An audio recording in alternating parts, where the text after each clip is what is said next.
Hi everyone, this is Aquila doing another demonstration, in this case of an assignment that I did for my mobile software development paper at Unitec for my graduate diploma of computing.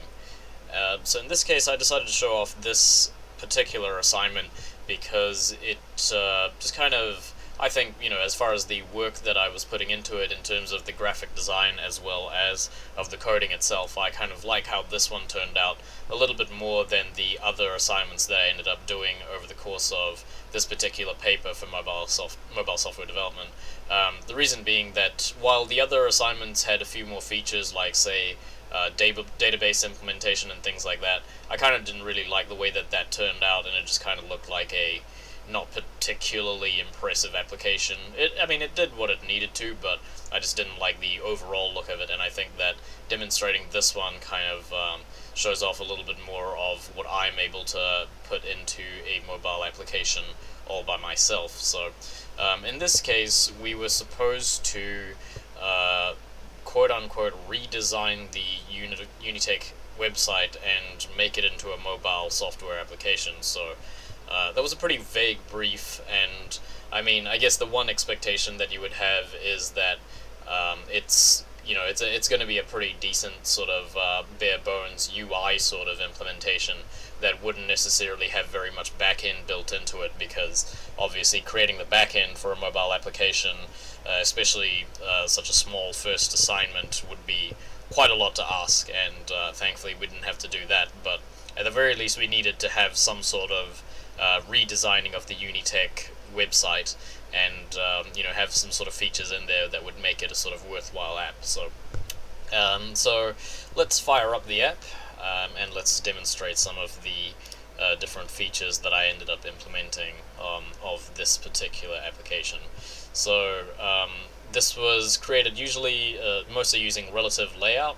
I didn't feel the need to use any other layout such as constraint layout, because I felt that with the sort of level of application that I was going for here, just being able to drag and drop and just put different UI elements in here was pretty much enough. We didn't have to make the Android application for multiple screen sizes. We didn't really have to do multiple landscape orientations, just layout orientations, but I ended up doing landscape as well as portrait, but I didn't do all the different kinds of resolutions because that would take a bit more work, and that was kind of getting to the stage where it's more of a graphic design kind of problem that I need to look at rather than a coding problem in terms of making all the UI elements fit other resolutions. So mostly just went for a landscape and a portrait orientation, and just sort of built the application from there. So as you can see, this is the landscape version of the application itself. So the application in itself is pretty simple. I was kind of going for as many useful features that you would put into a Unitec application as possible. So for example, all of these square buttons that you see here, and also the social media buttons, all they do is they link to a web view. So we've got our main activity here, and then we've also got the map activity here, and then we've got the web view activity here. So the web view activity, as you can see here, is just a blank activity, and all it has in it is a web view. And the reason why we've got that is because, as I said, we're not developing backend and that kind of thing very much. That wasn't really something that we were tasked with. So for all of the things that would be useful in a Unitec application context, but not something feasible for us to re-implement without making backend, for all of those is where I've decided to use the web view. So say for example, if we wanted to get the About Unitec website web page, then it would just bring us to that web page over here, and it would just use the web view to display that for us. The same deal with the library, same deal with the IT support, and etc. etc. So the reason why I chose those particular screens or web pages to display is because, as far as a Unitec student is concerned, that was what I considered to be the most important stuff that would be useful for a Unitec student if they wanted to have something on their phone that would help them out while they're studying at Unitec. So being able to look at the library, check out books, or have IT support if they had any problems, look for study options if they were planning on enrolling, or the Unitec portal, which is probably the most used thing aside from Unitec's Moodle, which is the intranet where all of our data is. The portal is also the other important thing for a student to be able to access just whenever they can. So while it would have been cool to have some sort of re-implementation of that, which would allow that to be very easily used in a mobile application context, while that would be cool, it was just not feasible in terms of the time that it would take to re-implement that, and it was not something that was really tasked of us. And so those were the main sort of features that I put there in terms of the web view, and then all of these are just web views as well, because if you needed to contact Unitec over any social media, then that's the way to go.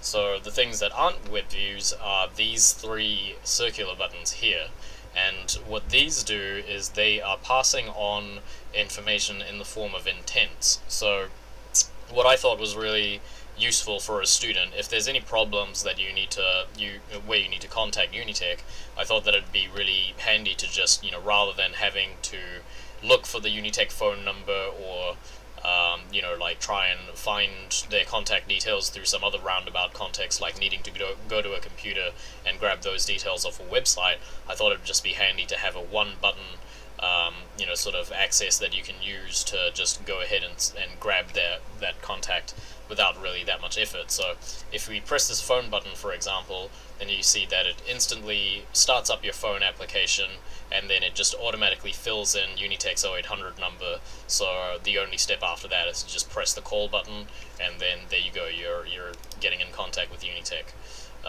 So if we go back to the Unitec app, next up is Maps. I had all sorts of ideas of what I wanted to do with this, but again, due to time constraints, I decided to just go for what was still functionally quite useful, but still quite simple. So if we click on that, all it does is it brings up 3 pages. It brings up our map activity over here, and it'll give us 3 different pages. The first of which is a visual overview of the Unitec campus. Let's just rotate that so it's a bit easier to see.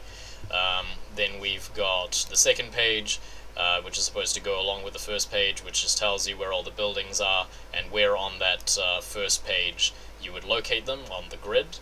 And then the third page is for the Waitakere campus. So, pretty straightforward, and I thought that would still be useful for a student if they actually needed to find their way around Unitec, because as you may have guessed, Unitec's campus is quite large, and finding your way around can be a bit tricky sometimes.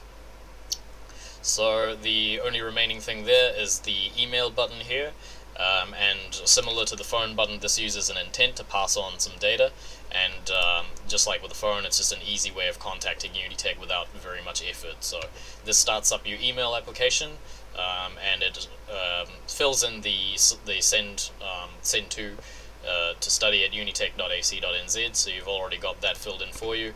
And this is just something that I entered, you don't even really need that there, but it's just to make it abundantly clear that this is how you get in touch with Unitec over the email. Then you can just go ahead and send that, and hey presto, there you go, you're in contact.